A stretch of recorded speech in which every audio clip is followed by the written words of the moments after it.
ഈ വിദേശ വാർത്തകളാണ്. ഗസയിൽ ഭക്ഷണം വാങ്ങാൻ നിന്ന ജനക്കൂട്ടത്തിന് നേരെ ഇസ്രയേൽ ആക്രമിച്ച് 115 പേർ കൊല്ലപ്പെട്ടു എന്ന വാർത്ത വരുന്നുണ്ട്. ഇതുവരെ കൊല്ലപ്പെട്ടവരുടെ എണ്ണം, ഈ യുദ്ധത്തിൽ കൊല്ലപ്പെട്ടവരുടെ എണ്ണം 30,000 കടന്നു.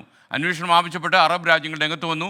ഈ വാർത്തയുടെ കൂടുതൽ അപ്ഡേറ്റ്സ് നൽകാൻ പി ജെയിംസ് ചേരുന്നു. Good morning P James. Hi. ഞാനതെല്ലാം ഒറ്റയടിക്ക് പറഞ്ഞു തീർത്തു ജെയിംസ്. അപ്പോൾ ജെയിംസ്, യഥാർത്ഥത്തിൽ ഈ മരുന്ന് വാങ്ങാൻ നിന്ന രോഗിയുടെ മേളിലൊക്കെ ഈ ബോംബിട്ട ആൾക്കാരെ കൊല്ലുക എന്ന് പറയുന്നത് എന്താ ചെയ്യുക?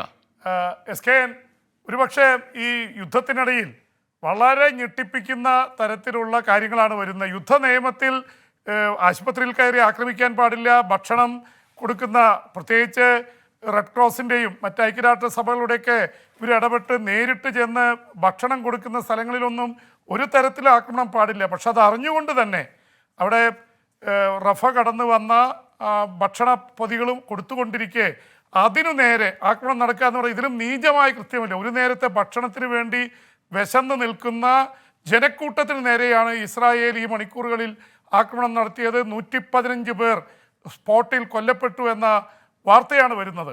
യഥാർത്ഥത്തിൽ ഇത് ഏതാണ്ട് ഈ ഇസ്രായേൽ ഹമാസ് യുദ്ധത്തിന് താൽക്കാലിക വെടിനിർത്തലിലേക്ക് പോകുന്നുവെന്ന വാർത്തകൾ ഏതാണ്ട് സൂചന നൽകുന്ന അവസരത്തിലാണ് ഈ തരത്തിലുള്ള ആക്രമണം ഉണ്ടായിരിക്കുന്നത്. അതുകൊണ്ട് തന്നെ വളരെ സങ്കടകരമാണ്. അറബ് രാജ്യങ്ങൾ പ്രതിഷേധിച്ച് രംഗത്ത് വന്നിട്ടുണ്ട്.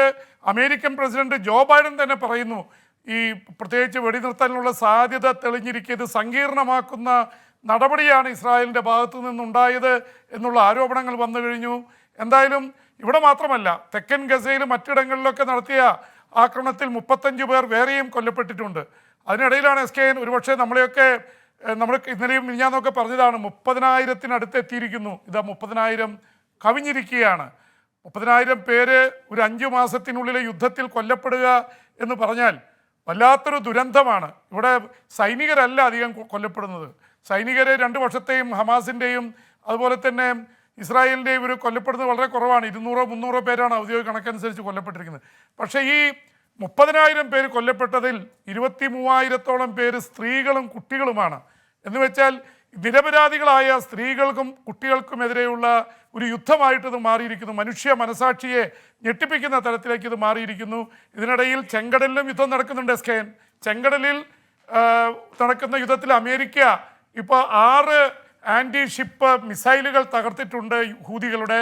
തിരിച്ച് ഹൂതികൾ കപ്പലുകൾക്ക് നേരെ ആക്രമണവും തുടരുന്നു. ജെയിംസ്, മറ്റൊരു വാർത്ത വന്നത് UN-ൽ ഈ കാശ്മീരിൻ്റെ പേരിൽ ഇന്ത്യയും പാകിസ്ഥാനും തമ്മിൽ ഏറ്റുമുട്ടി എന്നുള്ള രീതിയിൽ വാർത്ത വരുന്നുണ്ടല്ലോ.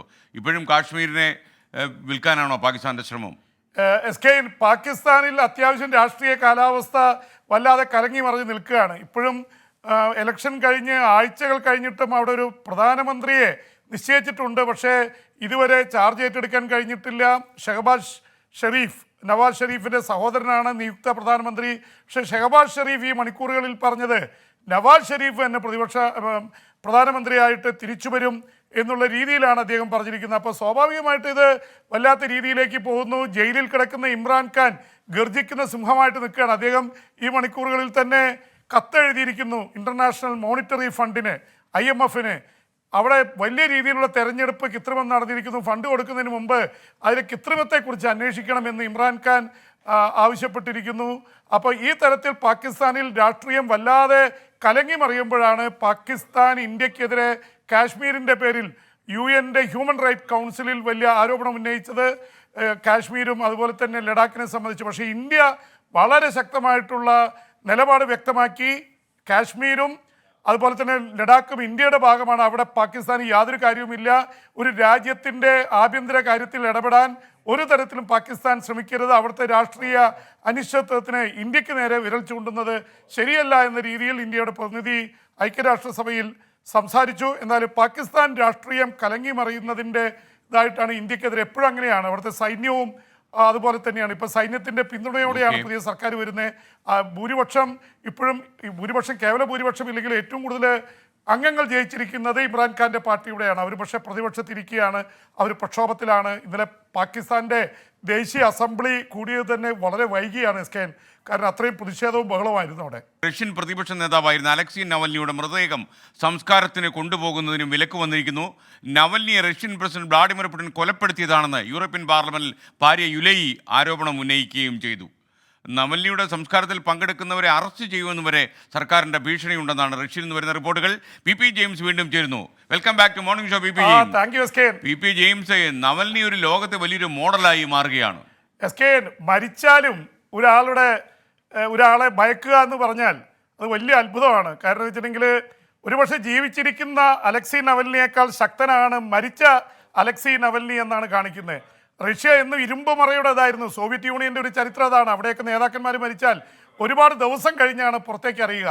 ബ്രഷ്നേവൊക്കെ മരിച്ച് എത്ര ദിവസം, 9 ദിവസം കഴിഞ്ഞിട്ടാണ് ആദ്യമായിട്ട് ലോകം അത് അറിഞ്ഞത്. പക്ഷെ അതിൽ നിന്നൊക്കെ മാറി ജനാധിപത്യത്തിലേക്ക് വന്നുവെന്ന് പറയുന്ന റഷ്യ വ്ളാഡിമിർ പുടിൻ്റെ കാലത്ത് വീണ്ടും ഏകാധിപത്യത്തിലേക്ക് പോയിരിക്കുന്നു എന്നതിൻ്റെ ഏറ്റവും വലിയ സൂചനയാണ് അവിടെ കോടിക്കണക്കിന് ആരാധകരുള്ള പുടിനെതിരെ ഏറ്റവും ശക്തനായ, ഒരുപക്ഷെ പുടിനെതിരെ മത്സരിച്ചാൽ റഷ്യയുടെ പ്രസിഡന്റ് ആവേണ്ടിയിരുന്ന അലക്സി നവൽനി, അദ്ദേഹത്തെ ജയിലിൽ കിടത്തി ഉപദ്രവിച്ചതിന് കയ്യും കണക്കുമില്ല.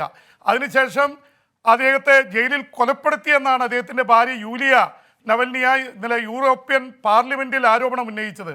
ഇതൊക്കെ നിലനിൽക്കെ തന്നെ അദ്ദേഹത്തിന് സെമിത്തേരികളൊക്കെ വിലക്കി അവിടെ ഒന്നും അടക്കരുതെന്ന് പറഞ്ഞു.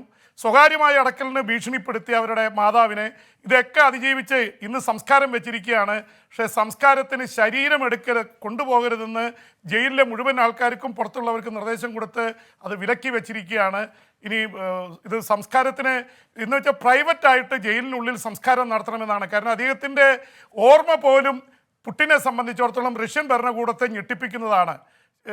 റഷ്യൻ സാർ ചക്രവർത്തിമാരുടെ ചെങ്കോലുകളെ തകർത്തത് ടോൾസ്റ്റോയുടെ എഴുത്താണെങ്കിൽ ഒരുപക്ഷെ അലക്സി നവൽനിയുടെ സാന്നിധ്യം അസാന്നിധ്യവും വല്ലാത്ത രീതിയിൽ പുടിനെ തലവേദന ഉണ്ടാക്കുന്നു. അതുകൊണ്ടാണ് സംസ്കാരത്തിന് ഇത്രയും വലിയ വിലക്ക് വന്നിരിക്കുന്നത്. എന്തായാലും പറഞ്ഞതനുസരിച്ച് നടക്കുകയാണെങ്കിൽ സംസ്കാരം ഇന്ന് സെമിത്തേരിയിൽ റഷ്യൻ സമയം ഉച്ചകഴിഞ്ഞ് 2 മണിക്ക് നടക്കുമെന്നാണ് അറിയിപ്പുള്ളത്.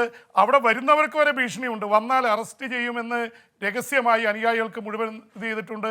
100 കണക്കിന് അനുയായികളെ അറസ്റ്റ് ചെയ്തും മുൻകരുതൽ നടപടി അനുസരിച്ച് ജയിലിൽ അടച്ചിരിക്കുകയാണ്. ഈ ജനാധിപത്യത്തെ കശാപ്പ് ചെയ്യുന്ന രീതികളൊക്കെ എത്ര കാലം പോവും എന്നറിയില്ല. ഏകാധിപതികളുടെയൊക്കെ അവസാനം എന്തായിരിക്കുമെന്ന് നമുക്കറിയാവുന്നതാണ്. മാർച്ച് 17 അവിടെ പൊതു തെരഞ്ഞെടുപ്പാണ്. 5ാം തവണയും ഏകപക്ഷീയമായിട്ട് വ്ളാഡിമിർ പുടിൻ പ്രസിഡന്റായി തിരഞ്ഞെടുക്കപ്പെടുമെന്നാണ് സൂചന. കാരണം പ്രതിപക്ഷ നേതാക്കളൊക്കെ അറസ്റ്റിലാണ്, എല്ലാവരും ജയിലിലാണ്. മത്സരിക്കാൻ ശ്രമിച്ചവരെ തെരഞ്ഞെടുപ്പ് കമ്മീഷൻ അയോഗ്യരാക്കുകയും ചെയ്തു. ലോകത്തെവിടെയായാലും ഏത് സമയത്തും 24 വാർത്തകളും ഓഗ്മെന്റഡ് റിയാലിറ്റി പാക്കേജുകളും എക്സ്പ്ലെയിനറുകളും വിശദമായി കാണാൻ ഞങ്ങളുടെ യൂട്യൂബ് ചാനൽ നിങ്ങൾക്ക് സബ്സ്ക്രൈബ് ചെയ്യാം.